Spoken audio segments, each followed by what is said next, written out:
Ladies and gentlemen, this is not their first rodeo. This is something that the news is not talking about. They ran the story 2 weeks ago, and now they're not talking about it. It's crazy. It's mind-blowing. It's mind-blowing that people are just not wanting to talk about this. And I'm going to shout it out from the rooftops. Listen, the good correction officers that are out there, men and women that are doing their jobs, I salute them. It's not an easy job. But these ones that we witnessed on camera, there's no way. There's no way that they could be free.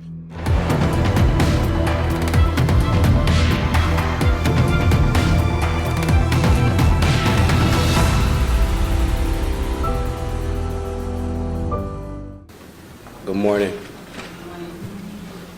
My name is Robert Brooks Jr. Today, my family is going through an unimaginable amount of pain. No one should have to experience what we are experiencing.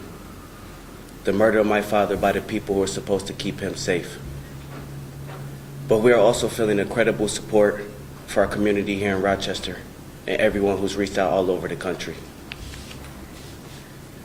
We want to say thank you to everyone who is standing up and saying what happened to my father should have not happened to anyone. I can't describe what it's like to receive the news of his murder or the experience of watching that awful video. I felt helpless, like I was there with him and there was nothing I could do. I wouldn't wish this nightmare on anyone. But as painful as it is important that the world sees these images. They have the power to spark the change we need. I want to tell you more about my father, though. He was more than the last final moments. Robert L. Brooks was a neighborhood hero. He was a great man. He was everyone's favorite uncle. He wanted to make sure everybody was happy around him. That's what made him happy. He was very passionate of creating music and writing short stories. One of my favorite memories of my father is when his car broke down, but he still made sure we got to the studio every day. I will continue his legacy, and I will make him proud by making my music. While my father was serving out his sentence, we would talk regularly, and we began to dream of a new life when he had got out.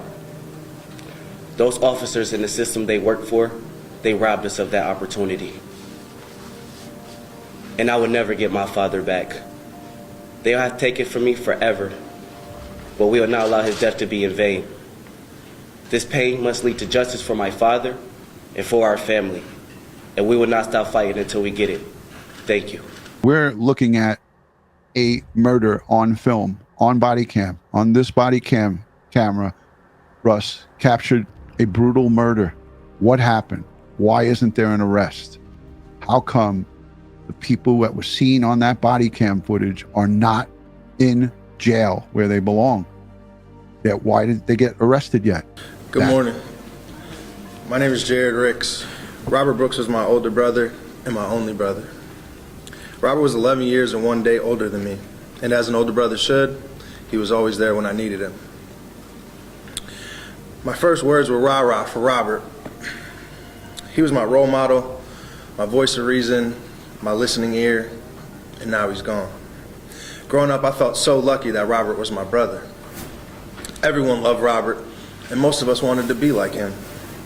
I vividly remember rolling up to family gatherings and feeling like a celebrity as our family greeted us. Me personally, I wanted to walk like him, talk like him, dress like him. I wanted people to have that same glow when I walked in a room.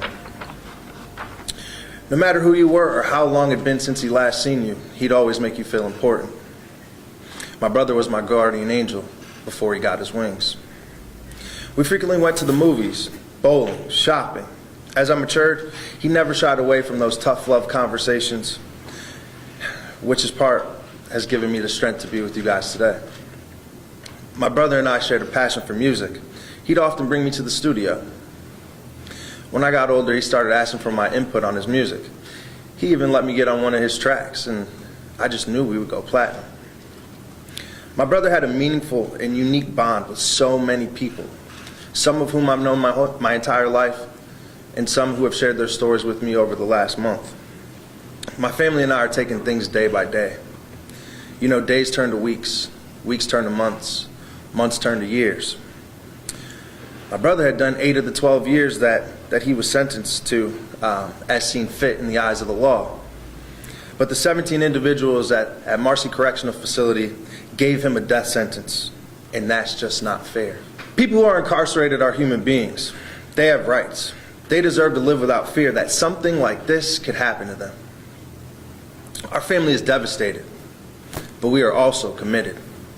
We're going to use our agony to fight for justice so that no one has to watch clips of devastation 30 minutes at a time or go through the plethora of emotions that I've gone through in the last month.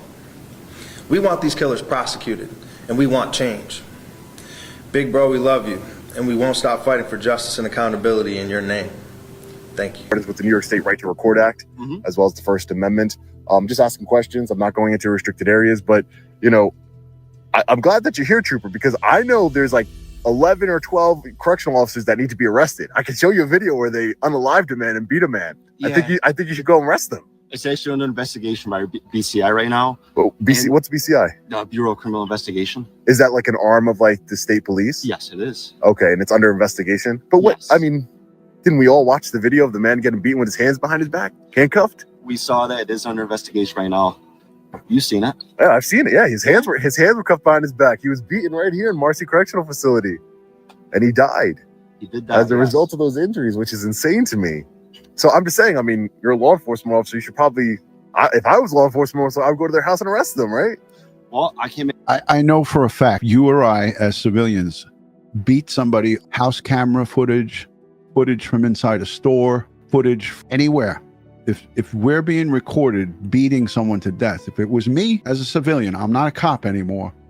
If it was you as a civilian, if it was anybody in this chat that did what we saw on that body cam footage, there would be cops at your front door and you'd be under arrest.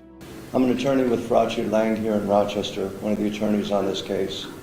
As you know, today we filed a complaint in the United States District Court for the Northern District of New York against 17 defendants who are directly or indirectly involved in causing Robert's brutal beating and resulting death. Because New York has sovereign immunity and cannot be sued in federal court for civil rights violations or wrongful death, we will soon be filing a separate against the state of New York in the New York Court of Claims. Our legal team, headed by Liz Mazur of UC, and me and my firm, Fauci, have extensive experience in this type of litigation. Our goal as attorneys is simple: to achieve some measure of justice for the family of Robert Brooks. We view that goal as having two separate but equally important components.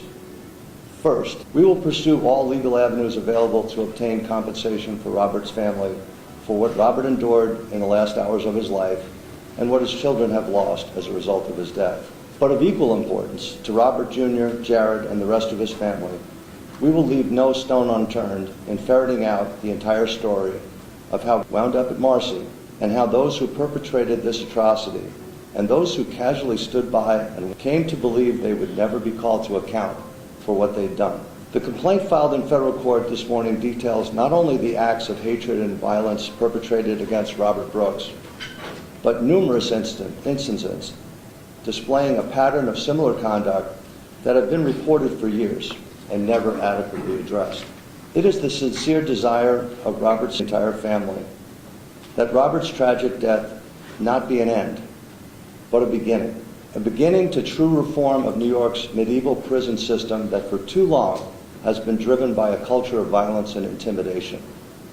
After years of lip service, we deem this a realistic opportunity for accomplishing meaningful change. These two goals can only be achieved by using every tool available under the law to uncover the entire story of Robert's death. We have filed the lawsuit this morning in federal court and will be filing the claim in the Court of Claims so we can begin the process of finding out how this horrible tragedy was allowed to happen and how similar tragedies can be averted in the future. Correct me if I'm wrong in the chat. Anybody that's watching this live or replay, let me know if I'm talking out of line. Let me know in the chat. If it was you that did that beat somebody to death on camera, would you be allowed to stay home for Christmas to stay home for New Year's and walk freely and go to the store and be free. Would you be able to pull that off? Me and my father, we had big dreams, and it didn't matter the size of them. For dreams as in doing our music, dreams as in he was writing a book. He was writing stuff a lot in prison. He felt like God chose his path to help kids and better, to give them kids better opportunity than he had growing up. The act that was performed, the murder, the beating of Robert Brooks was on video. We've never seen that in New York State. I've never seen it from a correctional facility in New York State. It was shocking. It's not their first rodeo. That's not their first beating that these guys have given. I've talked to some people who know these guys. I've kept their names private because they reached out to me, and I know a bit about some of the backgrounds of some of these murderers. Calling, obviously, when you find out that a loved one has passed, it's what's the cause of death? Was he in a fight? Who was involved? And for the most part, they wouldn't give us any answers. So I would say for the first week or so, we were getting all of the news through the news in real time, which is, I find, kind of disrespectful a little bit. But as time went on and we met with the governing bodies and things like that, we became privy to some of the situational things that led to this. And they deserve to be locked up. And that's what I will leave you guys all with. Prayers for family of Robert Brooks and all victims of crime, of murder. Peace and love from Crime Time with DutyRon and Ed Wallace.